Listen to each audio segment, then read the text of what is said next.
শ্বশুর শাশুড়ি উঠতে বসতে তাদেরকে মা না হতে পারার কারণে হয়তোবা কথা শোনাচ্ছেন। অনেক পেশেন্টরাই আমাদের কাছে এসে বলেন যে বিয়ে হয়েছে ৪-৫ বছর কিন্তু তারা মা হতে পারছেন না। তো মা না হওয়ার জন্য তাদের যে শুধু মানসিক কষ্ট সেটা না, তারা বিভিন্নভাবে পারিবারিকভাবে হ্যারাসমেন্টেরও শিকার হচ্ছে। বিভিন্ন মানুষজন বিভিন্ন কথা বলছে, শ্বশুর-শাশুড়ি উঠতে বসতে তাদেরকে মা না হতে পারার কারণে হয়তোবা কথা শোনাচ্ছেন। তো আমি বললাম যে এর আগের ভিডিওতে বলেছি যে বন্ধ্যাত্ব রোগীদের প্রায় 40-50% হচ্ছে পলিসিস্টিক ওভারি সিনড্রোম নিয়ে আসে আমাদের কাছে। তো দেখা যায় যে বন্ধ্যাত্ব একটা কারণ হচ্ছে পলিসিস্টিক ওভারি। তো পিসিওএস কিভাবে বন্ধ্যাত্ব করে সেটা আপনাদেরকে জানতে হবে। পলিসিস্টিক ওভারি থাকলে অনিয়মিত মাসিক হয়। তো অনিয়মিত মাসিক হওয়ার কারণে প্রতি মাসে ডিমগুলো ফুটতে পারে না।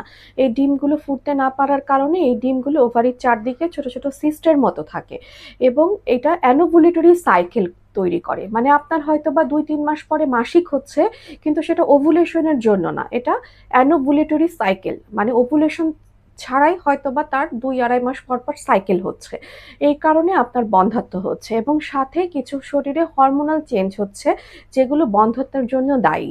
যেমন হচ্ছে আপনার অ্যান্ড্রোজেন হরমোনটা বেড়ে যাচ্ছে, এই হরমোনটা শরীরে আপনার ডিমগুলো ফুটতে বাধা দেয় এবং ইনসুলিন রেজিস্ট্যান্স থাকে।